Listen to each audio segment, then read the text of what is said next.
Bismillahirrahmanirrahim. Assalamualaikum warahmatullahi wabarakatuh. Waalaikumsalam warahmatullahi wabarakatuh. Alhamdulillahi rabbil alamin. Wassalatu wassalamu ala asyrafil anbiya'i wal mursalin wa ala alihi wa sahbihi ajma'in.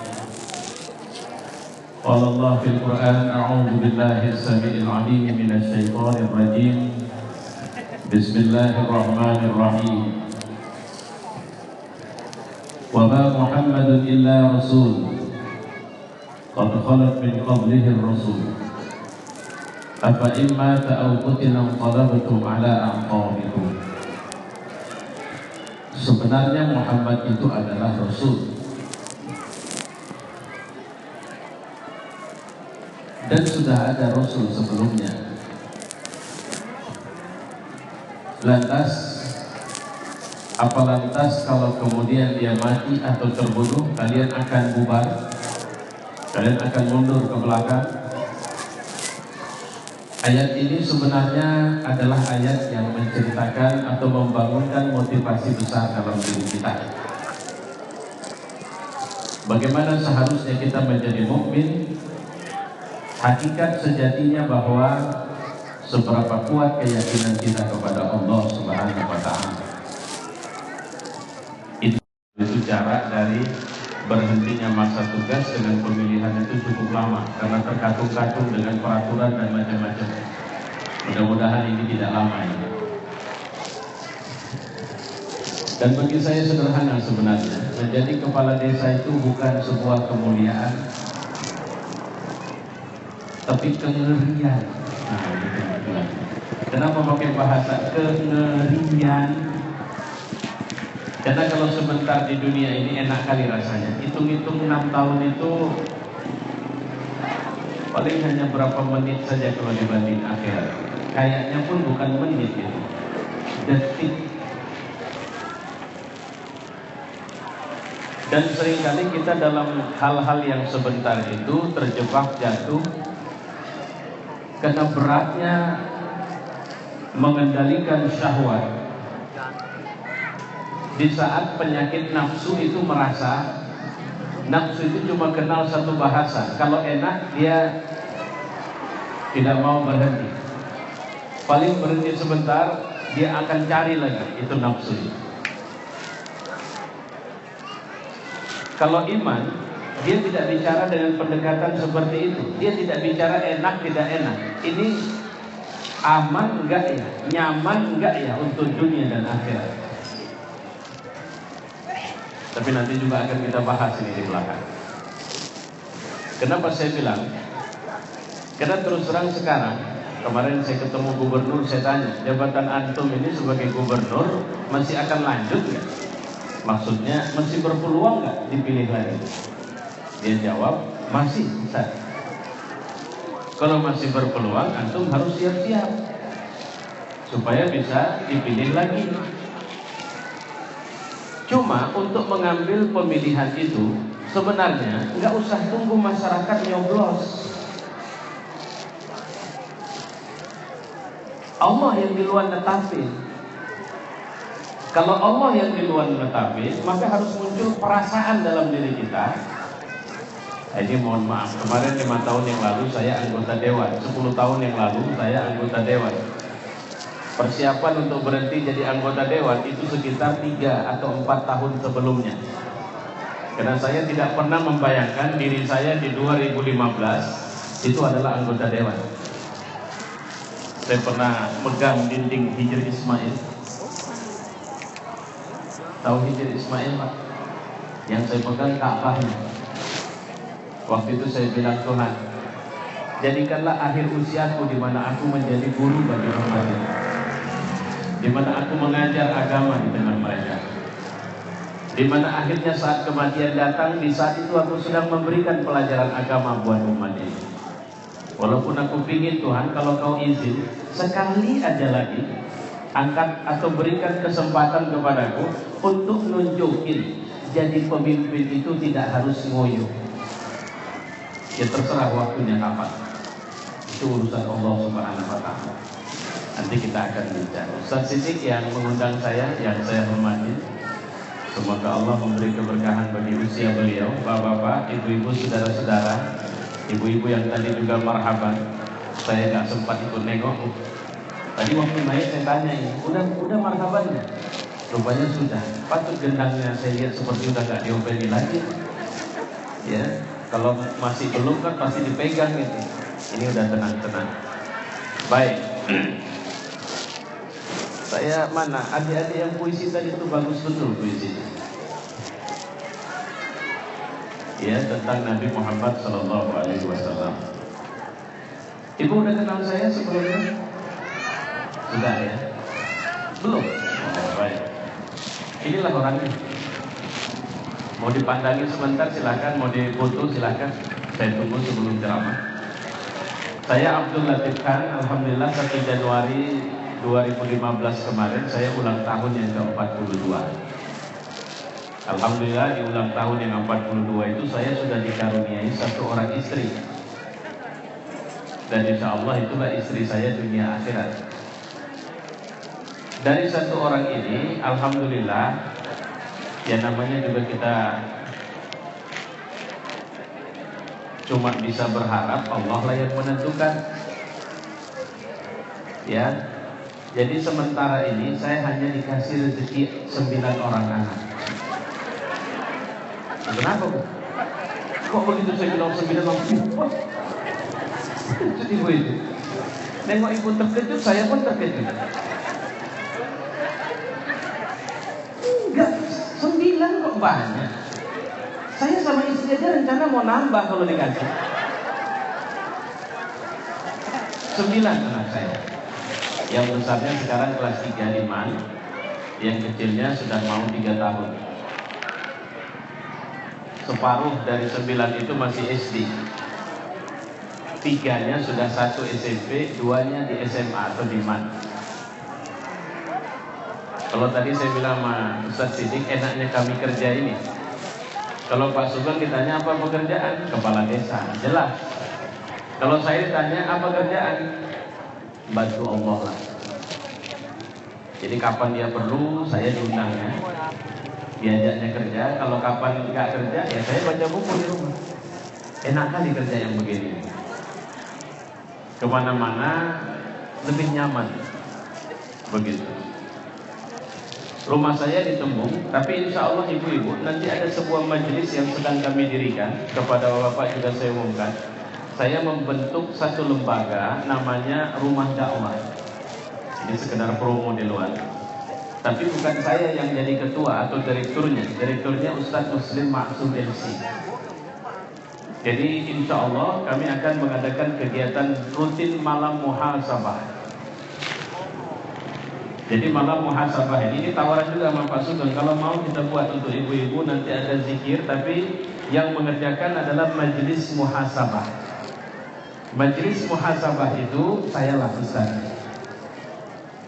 Apa itu majelis muhasabah? Adalah sebuah kegiatan tausiah non partisan. Gak ada orang partai, gak ada atribut partai, gak ada ini.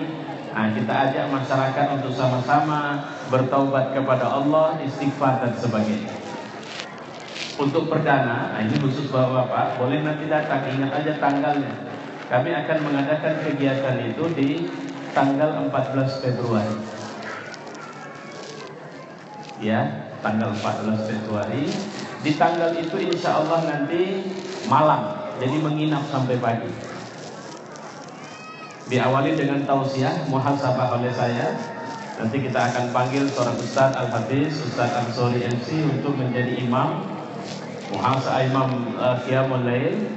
Dan wajib peserta yang hadir itu nanti akan kita ikat dalam jadi member, Pak. Jadi ada komunitas majelis muhasabah. Kita akan minta nomor handphonenya, dan kemudian kita akan sering men-share materi-materi muhasabah singkat kepada mereka. Nah, ini rencana. Baik. Ini saya mohon maaf, saya sudah capek betul ya. Dari kemarin yang durasinya cukup tinggi dari sejak hari Jumat kemarin. Ini tadi pagi saya masih ngisi kuliah subuh, ini suara saya sudah mulai menurun ya. Yuk pelan-pelan ya. Ibu, bisa dengar suara saya? Bagus dengarnya? Baik. Kita peringati Maulid Nabi Muhammad sallallahu alaihi wasallam. Siapa Muhammad? Kita harus mulai dari sini.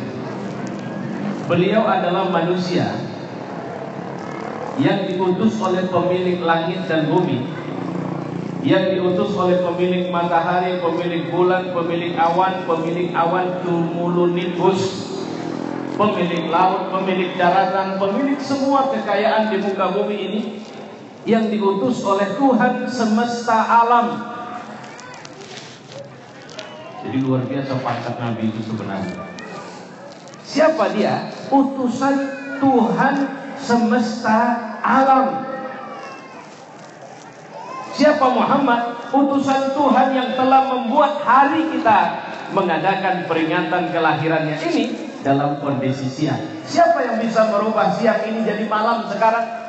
Tidak ada satu manusia paling kurang ajar atau paling terajar, paling berkuasa atau paling pintar untuk bisa merubah sekarang menjadi malam. Tidak ada. Itu urusan dia.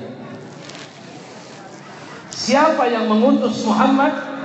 Adalah Tuhan yang mengatur detak jantung dalam hati kita atau dalam diri kita. Ibu coba pegang, berdetak enggak? Siapa yang mengatur itu? Saya tanya sama ibu, mohon maaf ibu, mau ibu baru ketahu justru saya mau bilang, tapi ibu nggak sakit hati ya nanti ya? Enggak kan? Nah, ibu pernah berkaca di cermin. Ini mohon maaf sama ibu ini, ibu yang baju merah ini. Tapi jangan marah ya bu, saya sepertinya agak mau nyeritain apa yang ada di wajah ibu, boleh ya? Boleh ya? Tapi ibu jangan marah. Nanti terus ibu stres, ikut catat itu nama ustaz itu. Ya, tolong ya. Misalnya, saya mau tanya sama ibu, itu hidung itu punya ibu enggak? Punya ibu? Betul? Iya apa enggak? Serius itu enggak minjem itu? Terus kalau punya ibu, ada enggak keinginan ibu buat hidung itu kayak hidung saya, kira-kira peseknya?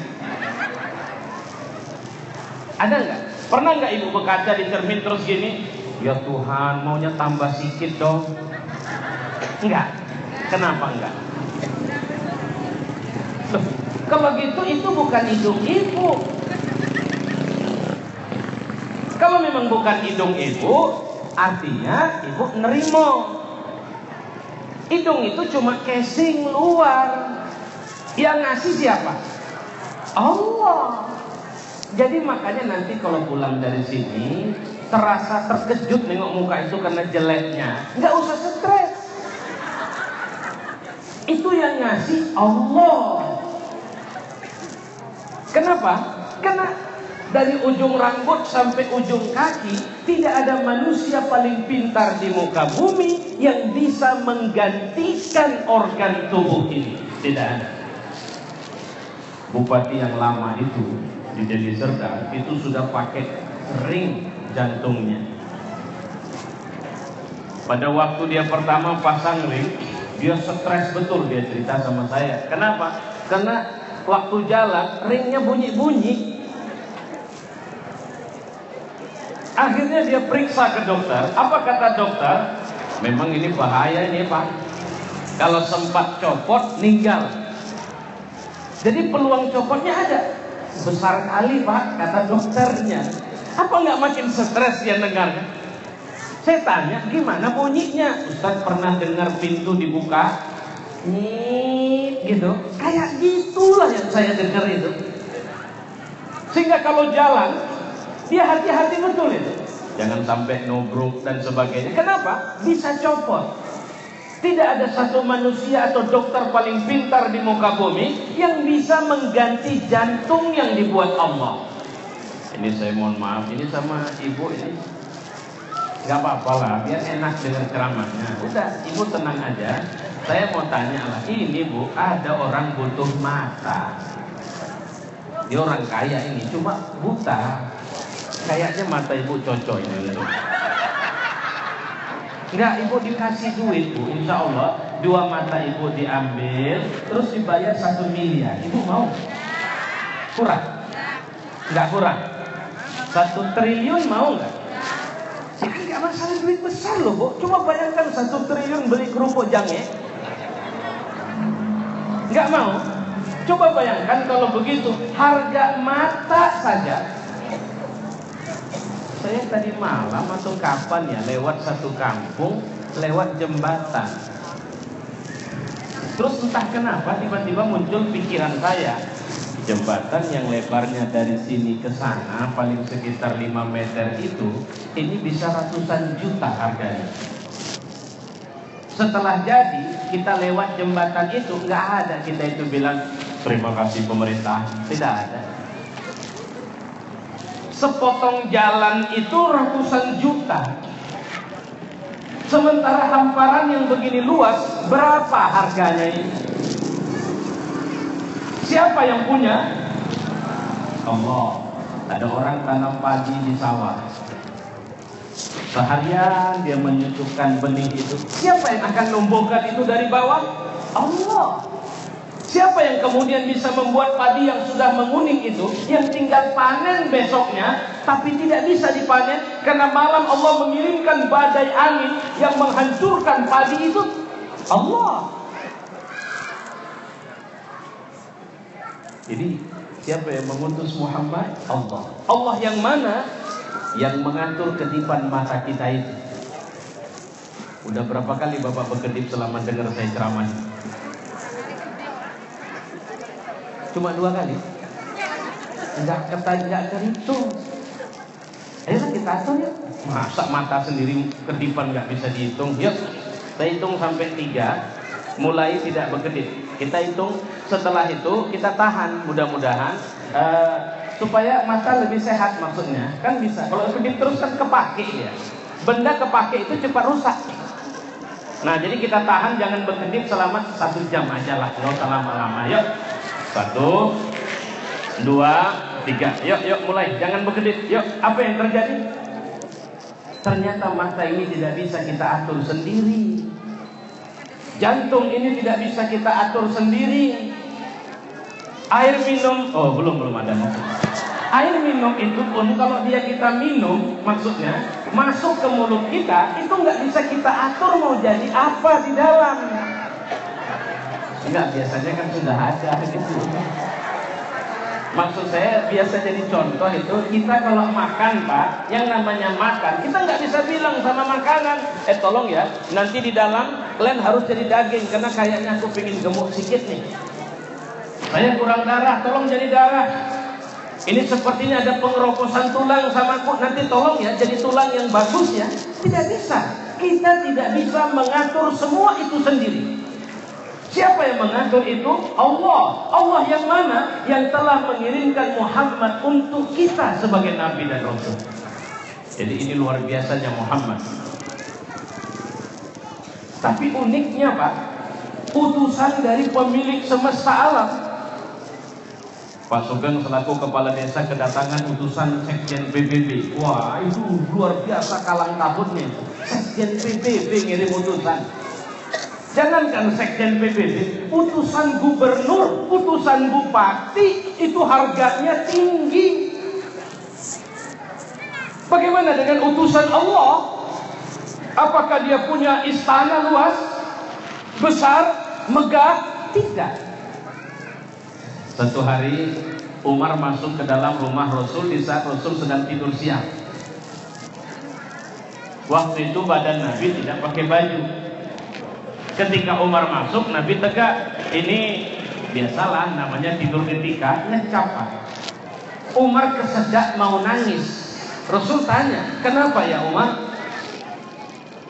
Aku cuma sedih aja ya Rasul. Kenapa? Kau ini utusan Allah yang memiliki semua kekayaan semesta ini. Kisra tidurnya di kasur empuk. Kaisar itu tidurnya di atas permadani empuk. Sementara kau ini utusan pemilik semesta raya yang bisa mengatur siang dan malam, yang bisa membatasi lautan dengan daratan, yang mengatur dan memiliki semua kekayaan semesta ini. Kau cuma tidur di atas tikar kasar ya Rasul. Apa jawab Nabi? Sambil duduk pakai baju apa bilang Umar? Ini dakwah. Ini bukan kerajaan. Ini kenabian Umar. Ini bukan jabatan.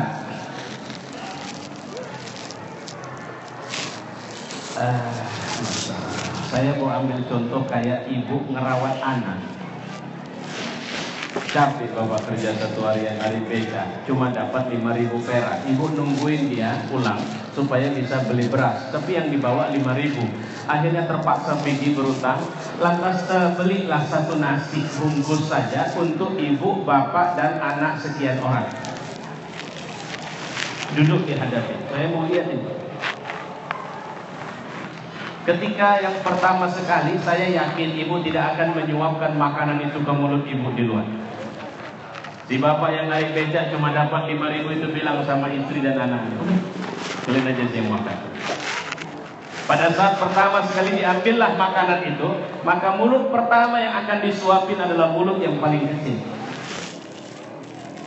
Sudah, baru mulut abangnya, baru mulut kakaknya, baru ketika itu si ibu akan masukkan ke mulutnya, tapi anak paling kecil bilang ah. Apa yang terjadi? Pindah. Artinya apa? Ini kenabian. Ini bukan jabatan. Sehingga kenabian ini hakikatnya adalah sebuah pelayanan yang aku berikan kepada umat ini. Sehingga aku lebih mengedepankan biarlah mereka saja yang merasakan kesenangan dalam hidup mereka. Biarlah mereka, dan Nabi juga ketika nanti di mahsyar, ibu lihat itu, mahsyar setelah kita dihisab, kita akan dibawa ke titian Shiratal Mustaqim. Nabi itu walau dia sudah mendapat peluang dan kepastian masuk surga, dia itu berada di sisi kanan Shiratal Mustaqim. Kalau dari sini ke sana, Nabi itu di sini berdiri. Ngapain Nabi berdiri di situ? Menunggu umatnya melintasi titik itu. Kalau nanti saya lewat, ya Allah, Nabi itu harap-harap cemas. Semoga Allah memudahkanmu untuk tidak jatuh ke dalam neraka jahanam. Karena Shiratal Mustaqim dibentangkan di atas neraka jahanam. Nauzubillah. Siapa Nabi kita ini?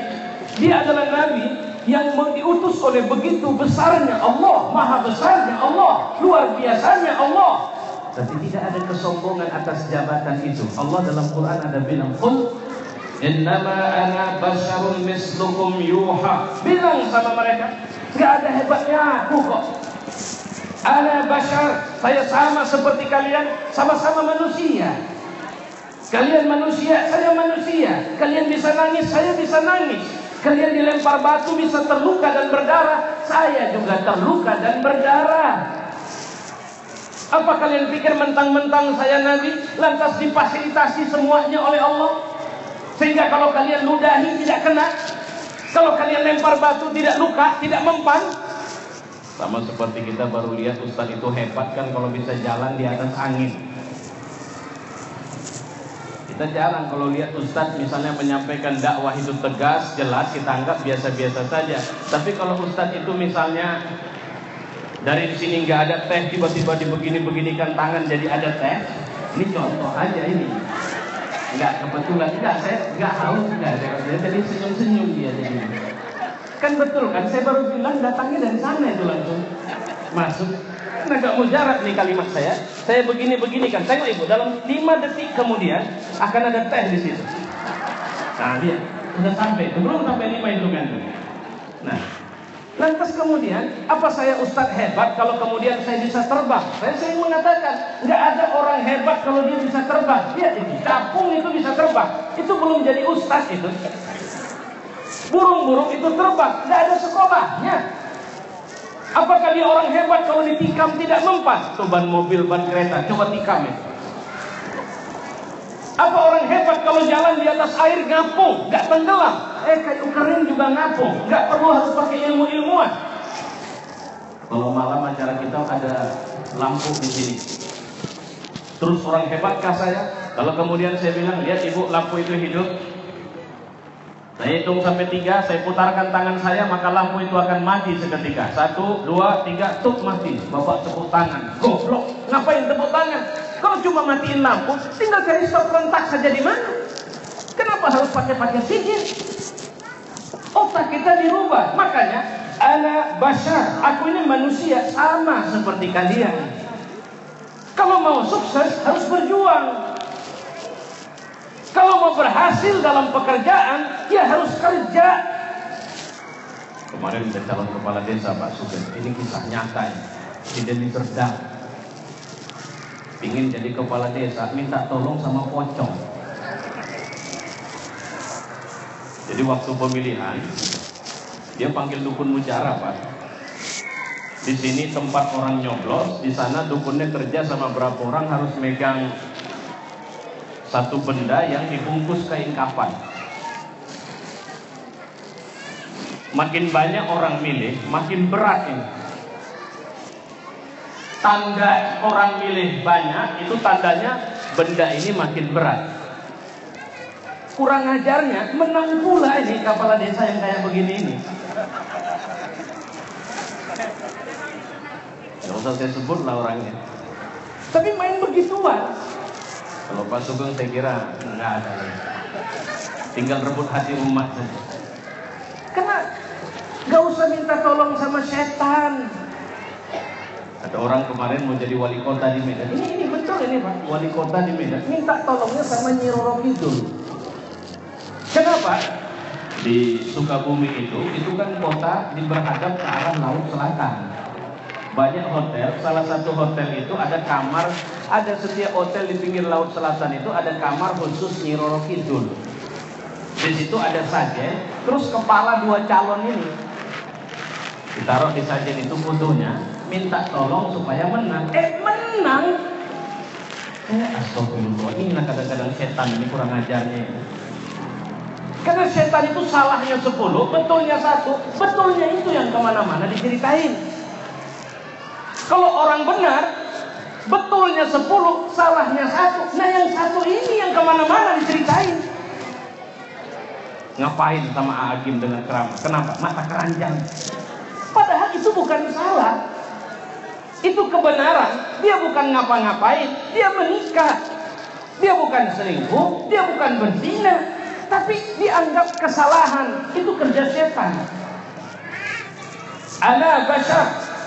Bahwa dalam dakwah ini, ketika harus berhasil mengajak orang kepada Islam, aku tidak bisa cuma modal doa saja, tapi aku harus kerja keras. Aku harus tunjukin sama banyak orang, dia kan Nabi, dia dibantu Allah. Bagaimana kalian bilang dia dibantu Allah, sementara ketika pergi di Taif, dia dilempari batu, keningnya berdarah, lututnya berdarah, tubuhnya penuh luka, darah melumuri dirinya, dia lintang pukang lari keluar, dibilang orang gila. Fa'aina Allah, di mana Allah waktu itu? Apa Allah tidak oke? Malaikat yang jaga bukit di Makkah itu geram dan bilang sama Jibril, bilang sama Muhammad, kalau dia oke, Allah sudah oke. Tinggal bilang saja, kami balikkan ini bukit Taif kepada, atau bukit gunung ini kepada orang Taif. Tapi Nabi tidak mau. Dan Allah bilang apa? Hei Muhammad, aku kasih tahu samamu ya. Kira-kira begitu. Ketika kau dicaci mereka, aku lihat. Ketika kau dimaki mereka, aku lihat. Ketika kau dibilang orang gila, aku dengar, aku lihat. Ketika kau dilempari batu oleh mereka, aku lihat. Tapi kenapa aku tidak membantumu langsung? Tidak datang angin puting beliung tiba-tiba. Tidak datang padang pasir yang berubah menjadi badai gurun. Tidak datang hujan batu dari langit atau burung ababil turun untuk membantumu. Kenapa ya Muhammad? Harusnya kita juga paham sekarang. Kalau mau mengambil pekerjaan di jalan dakwah, kita harus tahu Allah tidak membenarkan kita harus cengeng dalam dakwah. Supaya bisa diketahui karena kau contoh bagi orang banyak, supaya orang banyak bisa lihat bahwa keberhasilanmu bukan sepenuhnya backup magic dariku, tapi memang ada kerja kerasmu. Mohon maaf saya terus terang, ibu bapak, saya tak banyak kenal sama Pak Sugeng selaku kepala desa, kecuali sekali waktu beliau masih jadi kepala dusun. Saya tanya beberapa kata, saya bilang kalau begitu jangan berhenti jadi kepala dusun, ayo maju jadi kepala desa. Insya Allah jadi dengan izin Allah. Itu 6 tahun yang lalu lah ya. Alhamdulillah beliau maju dan beliau kepala desa kita sekarang. Sekarang saya tidak bisa bilang ayo maju, tidak bisa. Saya bilang sama ibu, sama bapak, kalaulah kita lihat karya beliau adalah karya yang dilakukan memang untuk melayani kita, jangan cari yang lain. Gak usah gambling dan gak usah sirik. Bukan gitu Pak. Sejak jadi kepala desa payah kali telepon Pak, masuk terus ya teleponku, tapi tak pernah diangkat. Kemarin itu waktu ngopi kampanye Pak, jangan pakai dendam, jangan aku, kita. Apakah kita bisa merasakan pelayanan beliau? Kalau iya, jangan cari yang lain. Saya sering mengatakan, hari ini kita butuh orang kuat yang baik dan dia harus berkuasa. Tidak boleh orang baik cuma ngurus masjid. Tidak boleh orang baik cuma ngurus wirid. Ada orang soleh Pak, rajin sholat tahajud, rajin puasa sunnah, baca Quran 1 hari 1 juz minimal, sholat wajibnya selalu tepat waktu, tapi kerjaannya supir direktur. Orang soleh, supir direktur. Direkturnya muslim, tapi sholat malas, dugem rajin, perempuan oke. Satu hari dia panggil tuh supir, ayo Pak, jalan kita. Kemana Pak? Dugem. Tadi tolong Bapak carikan perempuan yang cantik untukku ya. Bisa nggak ngelawan itu supir? Kenapa tidak bisa? Tidak ada kekuatan dan kekuasaan. Maka sering saya katakan, ini saatnya orang benar, orang lurus, orang bertakwa harus maju untuk memimpin kekuasaan agar kita bisa lebih kuat. Tadi ibu terkejut anak saya 9. Tahu ibu? Hari ini di Republik ini jumlah umat Islam menurut data BPS itu terus-menerus mengalami penurunan. Kalau kemarin anak yang paling sedikit adalah 3, sekarang orang sudah biasa punya anak 1, anak 2 saja, tidak lebih. Saya bilang itu kampanye tidak benar dari pemerintah Indonesia selama ini. Mengkampanyekan anak cukup 2, salah itu. Kadang-kadang dikampanyekan ya anak cukup 2. Presiden yang kampanye pertama sekali anaknya bukan 2, lebih dari 2. Pak Gubernur kita mau kampanye anak cukup 2, sementara anak dia 5. Bilang saja, nggak ada, jangan takut saudara-saudara. Kayak Perdana Menteri Turki Pak, saya tidak izinkan kalian punya anak sedikit. Saya mau setiap keluarga harus punya anak minimal 8 orang. Kalau kalian takut biaya pendidikannya, negara akan kasih beasiswa pada orang yang punya anak 8 sampai perguruan tinggi. Ini bukan cakap bohong ini. Erdogan selaku presiden dia sekarang, dia bilang kepada rakyatnya, bohong itu cerita-cerita di seputar anak harus sedikit dan sebagainya. Islam hari ini butuh generasi yang lebih banyak supaya kita bisa lebih kuat, supaya kita bisa lebih memimpin dunia. Kenapa Cina sekarang menguasai semuanya? Malaysia, ini Bapak ke Penang, itu provinsi di Malaysia yang dikuasai Cina. Aslinya orang mana ini? Orang Tiongkok. Pergi Bapak ke Singapura, itu sebuah negara kecil yang mayoritas penduduknya adalah orang Melayu, tapi pemimpinnya adalah orang Cina. Orang Cina dari mana? Dari Tiongkok. Pergi kita ke Indonesia, coba cari tokoh-tokoh, politisi. Orang Cina berpolitik nggak kayak kita berpolitik. Ada partainya Gerindra, ada partainya Golkar, ada partainya Hanura, tapi kampanyenya sama. Bukan perang. Ingat Bapak waktu pulang pemilu kemarin ada baliho, di situ beda partai tapi satu. Kenapa? Kita orang yang sama suku. Kalau kita enggak, satu partai pun berantem. Nggak usah cerita partai, ngurus masjid macam ngurus partai. Ini ketua BKM harus dijungkalkan ya Ustaz. Kenapa? Gejala korupsinya luar biasa ya. Bahasa korupsi masuk masjid, Pak. Saya tidak sedang bercanda. Ada masjid yang kalau saya masuk masjidnya besar, dananya ratusan juta, tapi bertarung pengurusnya di dalam. Bagaimana caranya ketua BKM harus dijungkalkan? Kenapa? Dia tidak amanah.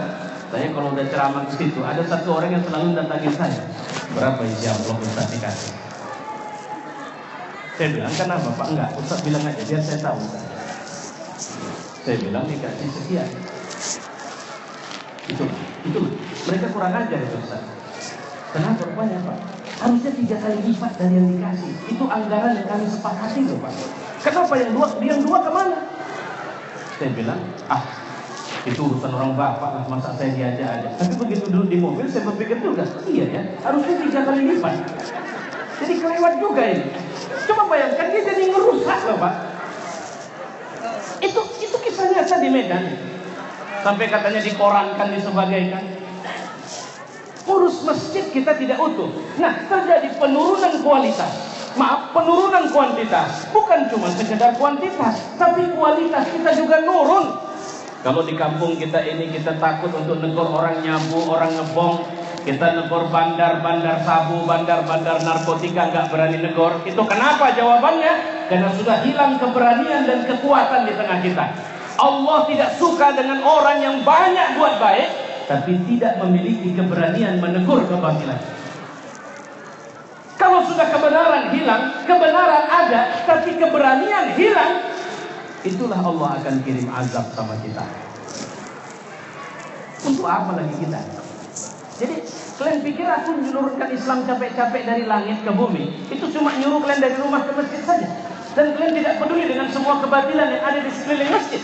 Kalau begini modelnya, bagus kalian ku binasakan, ku ganti dengan kaum yang dia lebih bertakwa dari kalian.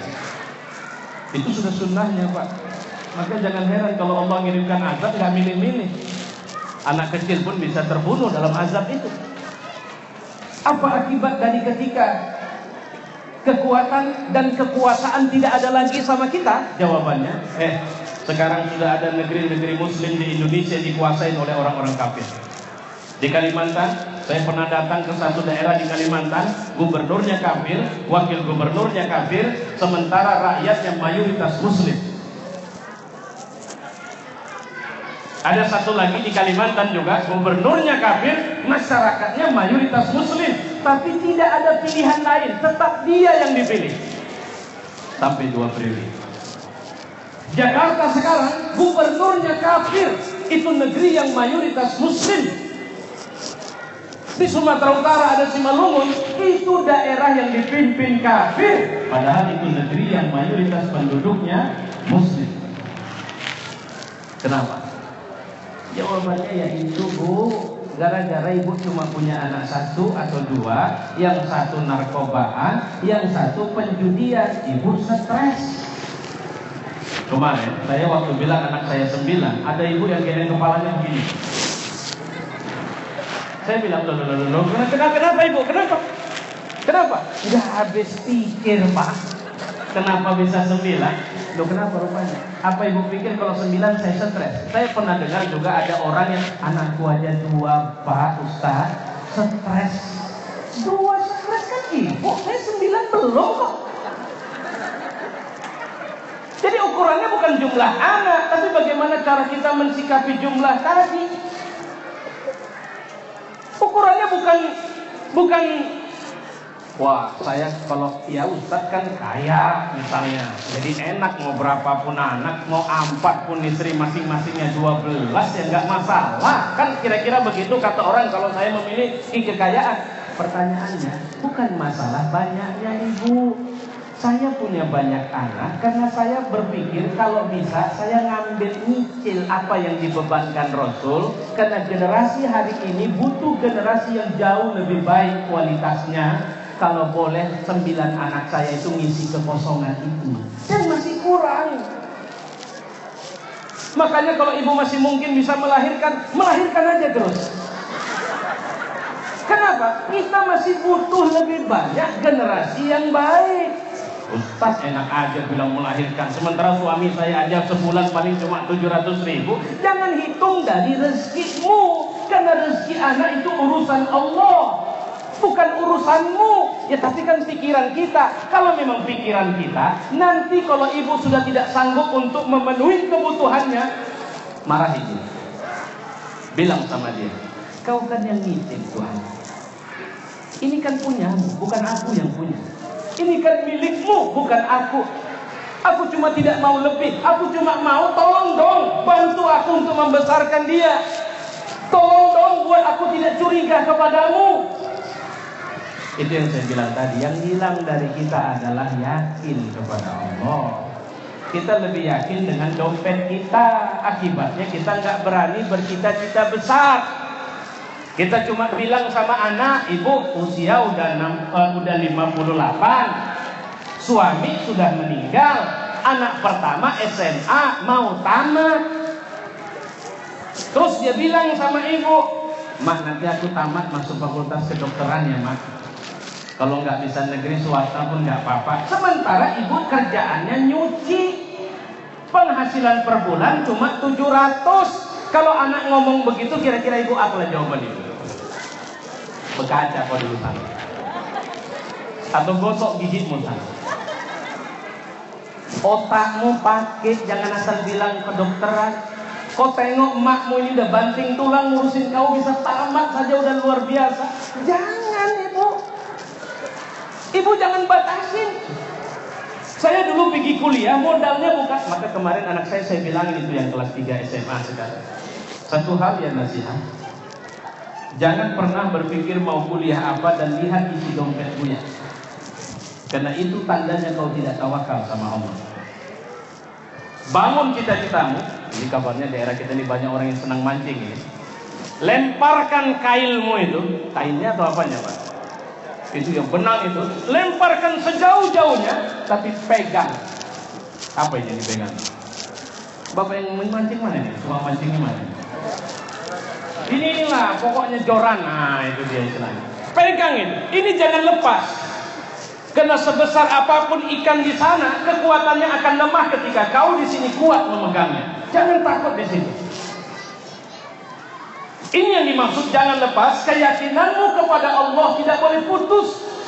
Kau boleh campakkan kemana saja. Dan ingat, ujung mata kail yang di sana itu tetap dalam kendalimu ketika masih ada tali yang menghubungkan antara joranmu itu dengan mata kail itu. Apa tali itu? Syariat. Pak Sugeng, saya pribadi mendoakan insya Allah jangan pernah berpikir satu periode kalau sudah memasuki wilayah ini, tapi berpikirlah bahwa kalau ada sebab aku masuk surga, haruslah karena sebab aku memimpin rakyat di kampung ini. Jadi itu yang harus jadi pegangan. Kenapa? Karena banyak kali pemimpin hari ini di republik ini berkemungkinan masuk nerakanya lebih besar ketimbang masuk surga. Ya, kalau ada sebab aku masuk surga, itu karena Allah menyebutku sebagai pemimpin yang adil, dan itu yang membuatku masuk surga. Ini yang harus kita bangun. Nabi saja dilatih untuk kerja. Tidak ada keberhasilan tanpa kerja. Tidak ada kemenangan yang didapat. Dia perang Uhud, kita tidak menang. Kenapa? Karena mulai terpesona dengan harta. Hati-hati. Dakwah ini saya, Ustaz Siddiq ini paling susah ini ngatur dakwah. Kemarin saya diundang oleh Ibu Gubernur untuk mengisi satu tausiah. Lalu saya bilang nggak bisa Bu. Kenapa? Saya ada kegiatan mengisi ceramah di kampung. Coba bayangkan, Ibu Gubernur undang saya, tapi saya tolak. Karena Ustadz ini repotnya di sini nih Pak. Kebayang bukan Ibu Gubernurnya, tapi amplop Ibu Gubernurnya. Iya. Siapa bilang Ustadz itu bisa? Dia juga bisa terganggu itu. Dan hari ini era politik pada saat seperti ini, orang yang namanya Ustadz, ingat kota Medan kemarin, kafir mau maju jadi wali kota di Medan, Sofyan Tan waktu itu, ingat. Hampir saja kafir itu menang. Kenapa? ada juga ustaz berjubah yang mendukungnya di belakang dia. Habis pikir saya. Ini bahayanya kita. Makanya harus kita tetapkan untuk membangun sebuah keyakinan kepada Allah. Harga diri kita itu surga. Jangan hargakan diri kita dengan segopok duit, itu bisa habis. Jangan hargakan diri kita dengan mobil, itu bisa terjual. Jangan hargakan diri kita dengan tanah, itu bisa habis. Harga diri kita harusnya surga Allah. Karena kalau kita sudah menetapkan harga diri kita tinggi, maka tidak ada siapapun di dunia ini bisa membeli kita lagi. Tidak ada. Pak Ustadz tolong bantu saya dong. Bantu apa? Saya mau jadi kepala desa, Pak Ustadz tolong dong kampanyekan kemana-mana. Apa jaminannya? Apa yang bisa kau jaminkan sama aku sehingga aku bisa memasukkan agenda kampanyeku kepadamu tentangmu adalah agenda dakwah? Apa jaminannya? Kalau kau memang orang taat, kalau kau memang orang soleh, kau tidak perlu minta tolong sama aku. Aku akan bilang kepada semua orang bahwa siapa yang harus dipilih? Si Anu. Saya mohon maaf, saya tergolong orang yang tidak pilih Jokowi jadi presiden kemarin. Saya bertanggung jawab secara syariat.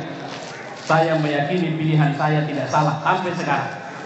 Tapi realitas politik itu ya sudah, saya taat kepada pemerintah yang baru. Bukan lantas karena saya tidak pilih dia, saya memberontak dan saya tidak mau. Tidak, enggak begitu ceritanya. Tapi kalau ditanya, kenapa kau pilih bukan Jokowi? Karena aku tidak melihat Jokowi lebih dekat kepada umat ini ketimbang calon yang lain. Itu saja. Ada dikasih rupanya sama calon yang lain, sepeser pun tidak ada. Tapi lantas kenapa heboh mau dukung dia? Karena aku punya tanggung jawab untuk ngasih tahu kepada umat ini. Tapi umat itu tidak peduli. Itu artinya tugasku masih harus lebih kuat untuk mengingatkan umat ini kepada Tuhannya, kepada Allah Subhanahu Wa Taala. Insya Allah tidak akan terulang 5 tahun mendatang. Sudah selesai. Itu berpolitik. Sehingga nggak perlu sakit hati. Kalau bapak-bapak di sini ada kader-kader PDIP yang dukung Jokowi, nggak perlu sakit hati sama saya. Kita kawan, kita saudara. Kenapa? Karena ikatan yang tidak bisa kita putuskan kapanpun adalah ikatan sebagai Muslim, sebagai hamba Allah. Jadi kepala desa, mohon maaf saya, kalau kepala desa sedang buang air, apa itu kepala desa yang buang air? Tidak, itu hamba. Karena kalau ikut jabatannya nggak sama, nggak bisa. Sholat seorang kepala desa, sholat seorang bupati, sholat seorang camat, sholat seorang kaya, itu sholatnya hamba. Seorang akan melepas baju jabatannya ketika dia di rumah, karena di rumah dia bukan bupati, bukan pemimpin, tapi dia ayah bagi anak-anaknya, dia suami bagi istrinya, bahkan dia anak bagi orang tuanya. Tapi pertanyaannya, apakah ketika saya jadi suami saya juga boleh atau saya juga harus mencopot bahwa saya Muslim? Tidak. Apa ketika saya jongkok buang air saya boleh berhenti jadi orang Islam? Enggak, malah Islam harus saya hidupkan di situ. Apa ketika saya berhubungan suami istri dan saya malu semua orang tahu, tidak mau di tempat-tempat terbuka karena itu bahasanya aib juga, lantas apakah saat seperti itu saya harus melepaskan Islam? Tidak, karena Allah tidak luput menatap saya juga di situ. Saya harus berhubungan dengan cara yang disuruh Islam. Tidak ada satu detik pun kita boleh berhenti jadi orang Islam. Tapi ada saat dimana kita bisa berhenti menjadi orang partai, orang ormas, orang ini, orang itu, menjadi anu, menjadi ini, bisa berhenti. Tapi menjadi Muslim tidak bisa berhenti. Itu yang harus kita garis bawahin, Ibu. Hidup ini sementara. Kalau boleh saya, Bapak mohon maaf saya baju biru. Bapak umur berapa sekarang, Pak? 64. Tahu Ibu berapa 64 di akhirat? Baru 1,5 jam lebih sedikit ada. Itu usia 64 di akhirat. Di sini 64 tahun, di akhirat 1,5 jam lebih sedikit. Kalau boleh saya canda, tapi Bapak jangan marah sama saya. Entahnya ini kalender terakhir sama Bapak ini. Enggak ketengok lagi kalender 2016. Kenapa? Ini tahun terakhir hidup. Atau entahnya ini tahun bulan, ini hari terakhir hidup saya. Sehingga nggak ketengok, Pak, ini tanggal berapa? Tanggal 11, tanggal 12 saya nggak nengok lagi. Kayaknya kalau dari model Ibu nengok saya, Ibu ini bakal meninggal. Pasti Ibu bakal meninggal, Ibu. Jadi kenapa ibu marah saya bilang begitu?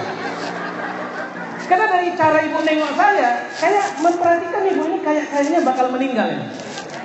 Nggak salah saya kan? Jadi nggak usah sombong lah.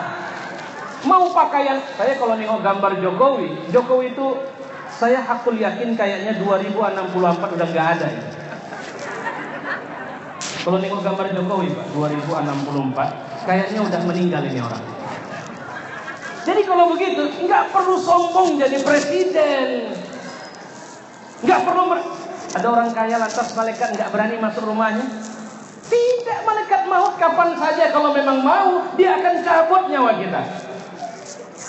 Pagi itu sebenarnya jadwal perjalanan penerbangan jam 7 pagi. Tapi flight penerbangan pihak maskapai mengirimkan expose kepada semua untuk mengatakan penerbangan dipercepat jadi 5:30 pagi. Yang dapat berita itu buru-buru mempersiapkan semuanya. Anak yang belum bangun betul dibangunkan, dibawa saja. Lantas kemudian mereka buru-buru datang ke bandara dan kemudian check-in di bandara. Kemudian mereka sabar menunggu di ruang boarding. Dan 158 orang lebih itu akhirnya satu persatu naik ke tangga pesawat dan duduk tenang waktu itu. Ada 10 orang yang datang jam 7 sebelum jam 7 karena dia tidak dapat kabar, harusnya naik di pesawat yang sama. Marah sama maskapai. Kenapa tidak ada kabar? Kami sudah kirim email Pak. Email kalian tidak sampai sama kami. Kalau memang kalian apa harusnya telepon dong, kan ada nomor telepon. Jadinya kami batal berangkat. Oke Pak, kami ganti keberangkatan Bapak di flightnya jam 8. Tidak mau saya batalkan. Gak apa-apa, rugi-rugilah. Sampai rumah dia baru bersyukur kepada Allah Subhanahu wa Ta'ala. Rupanya dia tidak terdaftar dalam daftar malaikat maut. Karena malaikat maut merencanakan bahwa yang 158 lebih itu bakal selesai di atas lautan dari mata. Coba bayangkan Pak, orang sehat ketika jadwal kematian datang, ibu yang gak minat buru-buru ikut. Padahal gak minat. Kalau lah tahu. Coba kalau pramugari tiba-tiba berubah wajah, selamat datang di penerbangan kematian. Silahkan ambil seat masing-masing. Dan mari kita nikmati sisa kehidupan kita selama beberapa menit ke depan, sekitar 40 menit ke depan. Yang mau berzikir silakan berzikir, berdoa silakan berdoa. Dan terus terang saudara, Anda tidak bisa keluar lagi karena kematian pasti akan menghampiri Anda sekitar 40 menit lagi. Kira-kira betah nggak orang duduk di dalam? Langsung keluar itu. Aku nggak mau ikut lah. Tapi kematian itu ketetapan dari Allah. Maka jangan sombong. Apapun posisi, apapun keadaan, kita tidak boleh sombong. Kita harus tetap pada posisi yang sadar bahwa di semua posisi itu aslinya kita adalah hamba Allah Subhanahu wa Ta'ala. Itu satu cara kita membangun keyakinan kita kepada Allah. Bapak-bapak, ibu-ibu, saudara-saudara, mohon maaf saya, bukan apa-apa. Saya merasakan sudah mulai umum di sini. Ngerti kan ibu umum kan? Di sini saya berdiri udah umum, panas. Jadi saya membayangkan bapak sama ibu juga udah lebih umum dari saya. Udah tinggal ibarat masak nasi, tinggal apa istilahnya Bu? Tinggal tanah aja ya. Maka sebelum tanah saya berhentilah. Insya Allah kita ketemu lagi di waktu lain. Mudah-mudahan bulan depan kita bisa ketemu. Kemudian bulan 3 insya Allah kita bisa ketemu. Kalau saya secara khusus kepada bapak-bapak, ibu-ibu, saudara-saudara, saya cuma bilang pergantian kepala desa di desa kita, pesan saya cuma satu: jangan pilih orang yang tidak dekat sama Allah. Jangan hanya orang baik. Ya, Ahok sama Jokowi dulu orang baik, cuma Jokowi agak kurang ajar. Belum selesai ditinggalkan, akhirnya kafir mimpin Jakarta. Belum selesai di Solo ditinggalkannya, akhirnya kafir mimpin Solo. Belum selesai Jakarta tinggalkannya, akhirnya kafir mimpin Jakarta. Sekarang dia jadi presiden, nggak tahu saya. Apa sebelum selesai dia juga mau pergi lagi? Nggak ngerti lah saya. Tapi maksud saya, jangan sampai kita stres setelah menetapkan pemilihan. Desa ini lihat indikasi keberhasilan Pak Sugeng, lihat apa tadi beliau paparkan, kita desa teladan 2 tahun berturut-turut, ya Pak ya, 2 tahun berturut-turut, kemudian ini, kemudian itu. Kalau masyarakat ini sederhana ya Pak Sugeng. Ada acara maulid, pokoknya kades datang, minimal kades hadir. Ada acara mi'raj, kades datang, minimal kades hadir. Ada yang meninggal, kades datang, minimal wakil desa hadir. Itu saja sama masyarakat.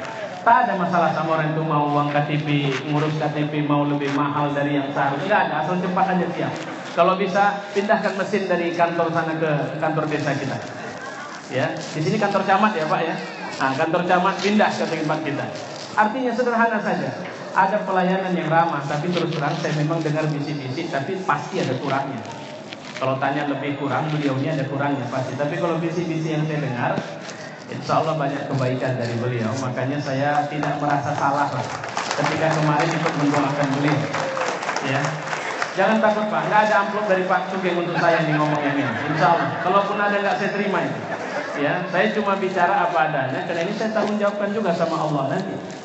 Pasti tanya Allah, apa-apaan kau ikut-ikutan urusan orang itu? Apa rupanya hebatnya? Emang itu yang ku dengar.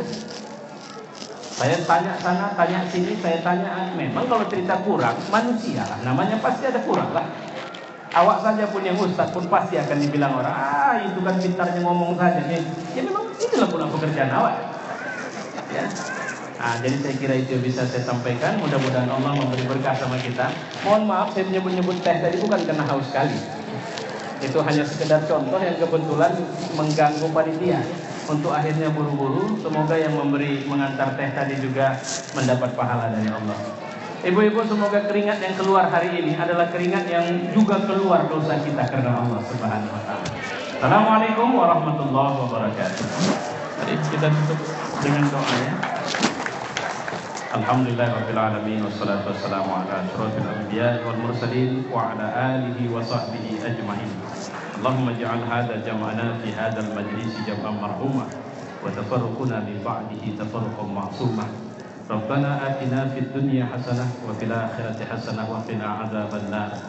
Wa sallallahu wasallam ala Muhammad wa ala alihi wa sahbihi ajma'in. Walhamdulillahirabbil alamin. Nanti teh manisnya tolong bawakan ya. Makasih ya. Pokoknya kalian kan kerjanya keras nih. Kalau nggak ada kalian selesai nih, nggak bisa ceramah saya.